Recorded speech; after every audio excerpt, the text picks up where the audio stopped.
now called cow or beef vigilanteism, which Amnesty says the BJP's campaign for cow protection, let's not forget that cows being sacred for the Hindu religion, the BJP's campaign for cow protection has emboldened vigilante groups who seem to be operating in some cases with the approval of state authorities. I hope you allow me to speak now. Okay, you have spoken enough. Don't make Amnesty as the benchmark. Amnesty's attitude towards India on the human right is full of hostility and discrimination. And let me give you a very concrete example. Sujat Bukhari, a great voice of sanity, a great editor, was killed.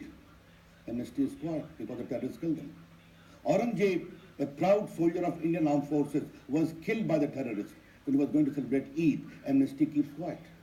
Therefore, Amnesty's record of painting India's human right by maintaining a conspicuous silence on the rights of victims of terrorism is too well known. You talk of silence. Why is your Prime Minister, Narendra Modi, so silent on so many of these communal attacks which have been perpetrated by Hindu nationalists? First of all, you are being too judgmental. Many have been convicted of calling all them Hindu nationalists. But since you asked the silence of my Prime Minister, the Prime Minister in my presence in a public event once said, please don't kill them. Attack me if you have got the courage. That is the extreme stand he took. And let me tell you, the tolerant nature of the Hindu society, and for that matter, the entire country, I never condone these events. Some have done, many have been convicted for life.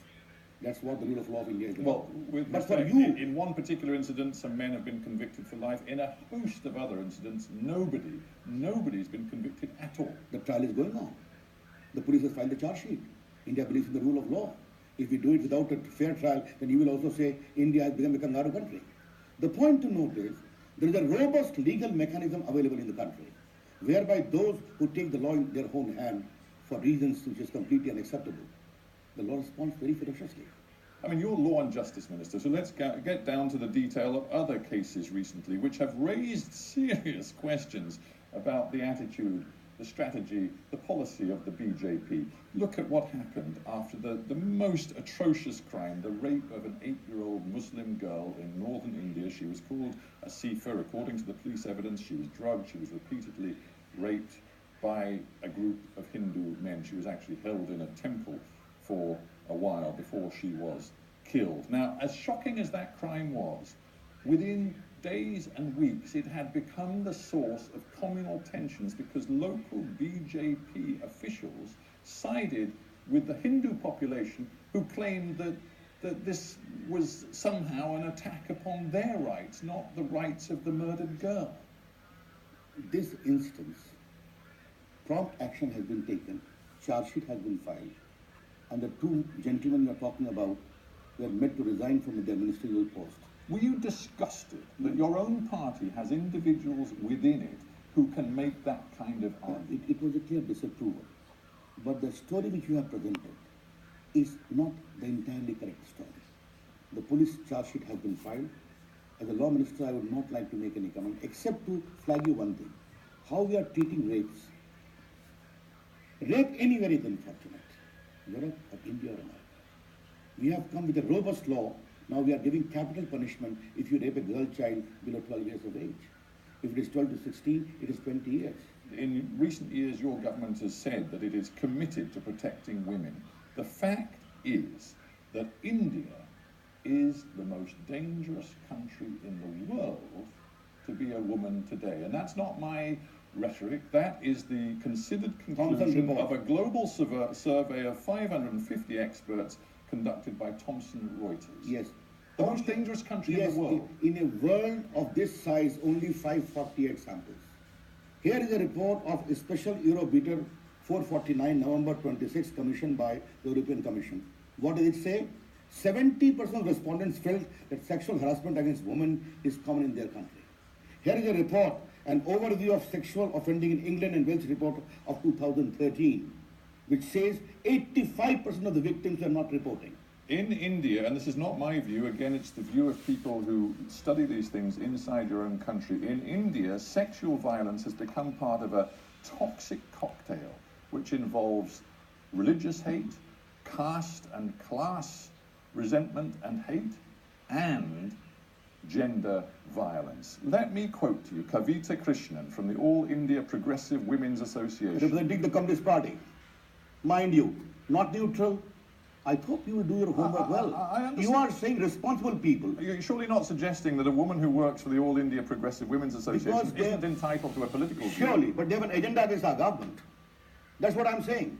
If I may, this is what this woman who works for the Women's Association says.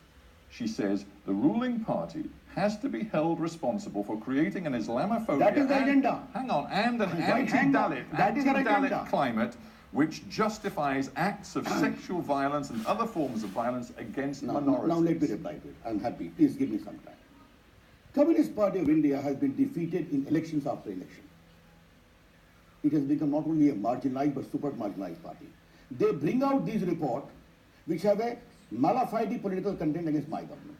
49 senior retired civil servants recently wrote an open letter to your Prime Minister accusing him, and these are civil servants, of fomenting a frightening climate of hate, fear, and viciousness in India. They said, in our country's post-independence history, this is our darkest hour.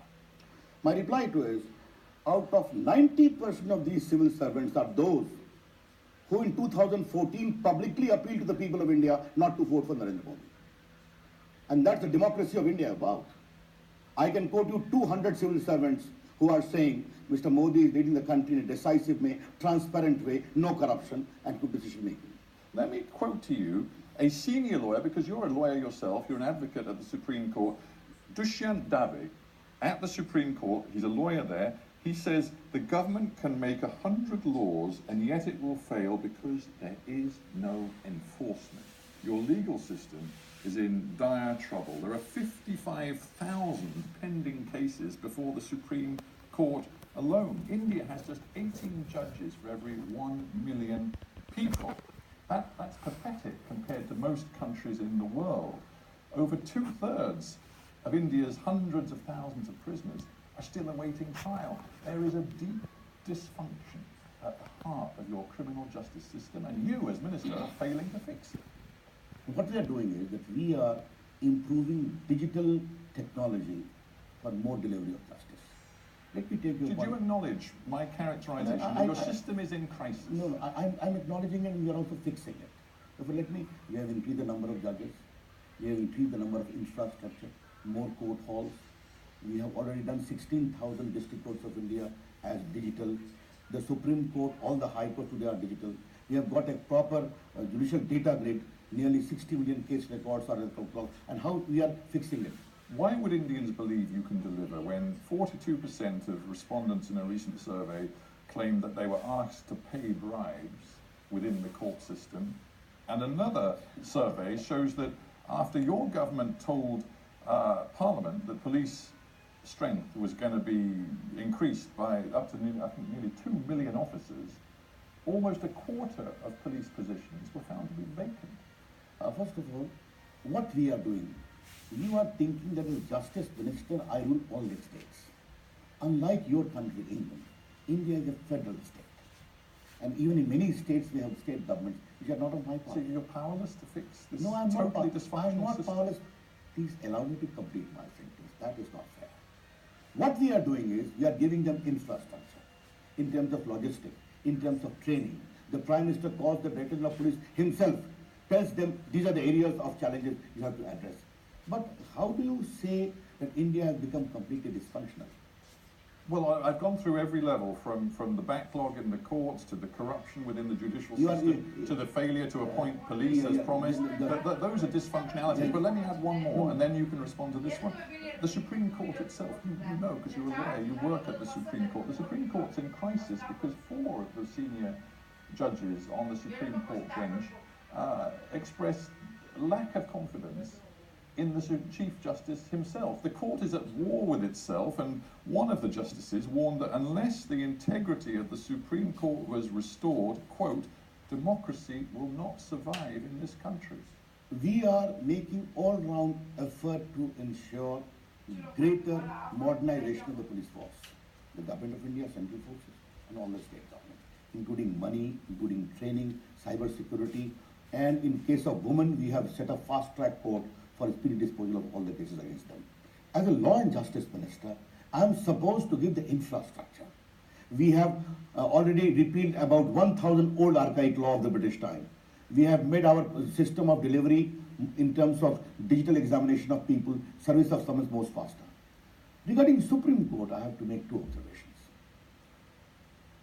I would only say we trust the inner strength of the Supreme Court to decide differences. Differences occur also in American Supreme Court, also in your Supreme Court or your court. Your Supreme Court's at war with itself. Is that not worrying to you as the minister? As a minister, I should not make any public comment that my Supreme Court is at war. There are differences. But the point is that many of the most senior justices on the Supreme Court bench do not believe in the integrity and independence of the Chief Justice. That is unfair criticism of the Chief Justice. Only 3 days ago, he has given a very stern judgment against our government or India government. I think Indian judiciary is freer or as free as your judiciary could be. And that's, I'm very proud of our judiciary.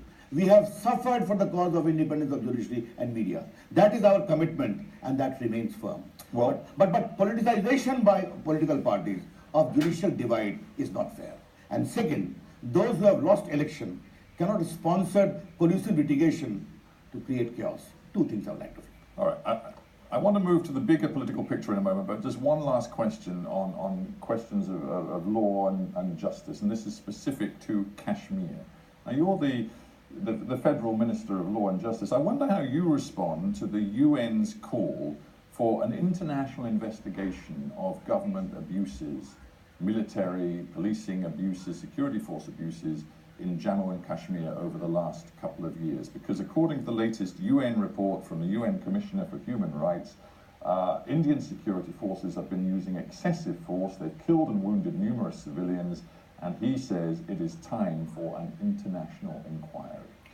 That report is a mala fide report, is a collusive report by a gentleman of questionable integrity. And I'm using all these words with full sense of responsibility.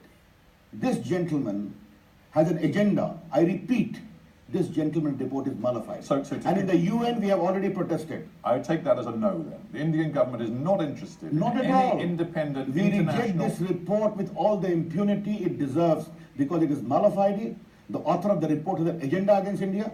And today I can tell you, Kashmir has elections or not. Many parties are defeated or not.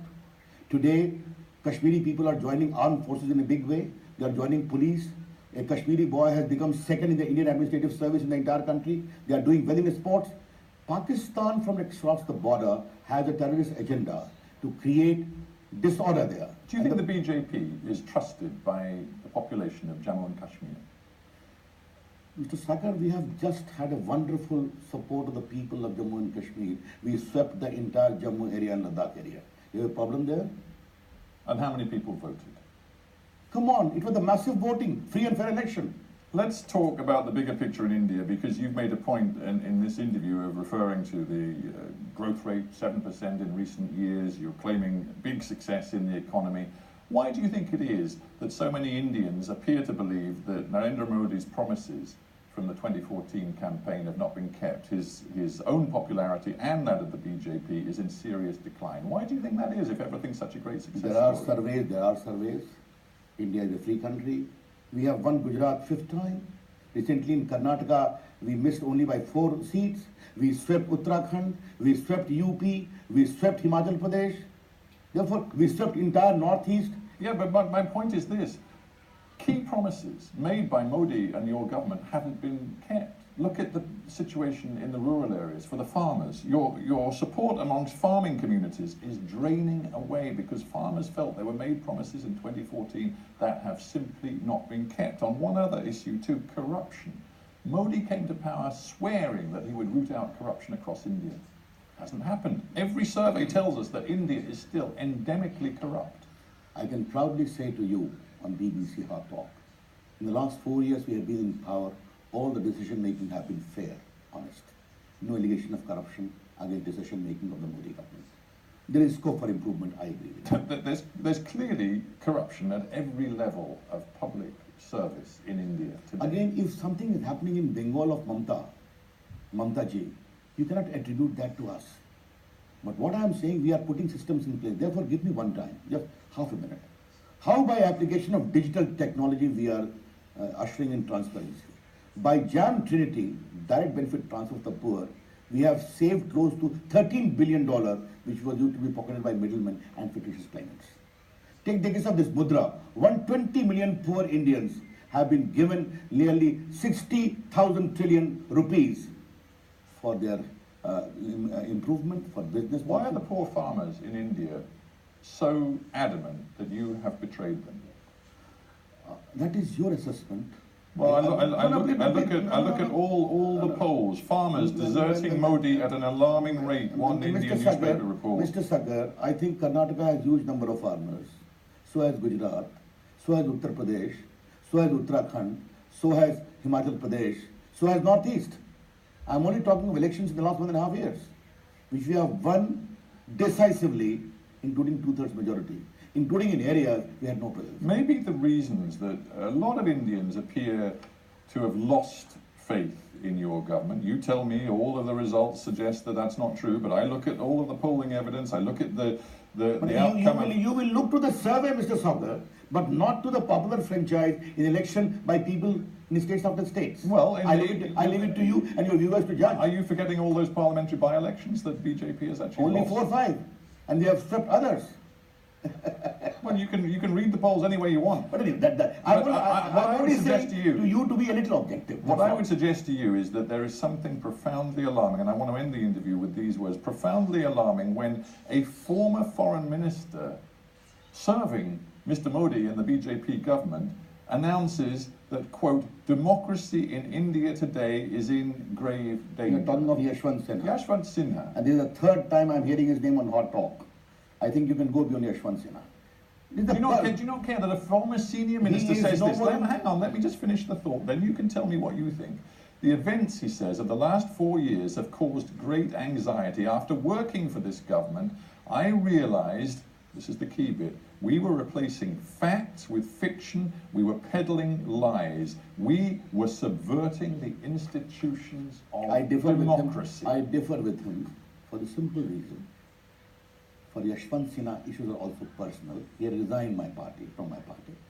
I don't wish to join issues. Because he was disgusted. All right. Disgust was not primarily political. It can be personal too, Mr. Sagar. Let's leave it at that. Why I'm saying so?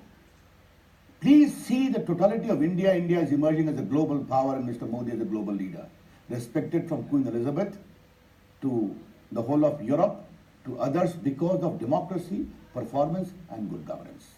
Today, Mr. Modi's voice is heard on the issue of climate change, on the issue of sustainable development, on climate justice. Why don't you see that emerging global profile of India? We have to end there, but Ravi Shankar Prasad, I thank you very much for being on our tour. Thank you. Thank you.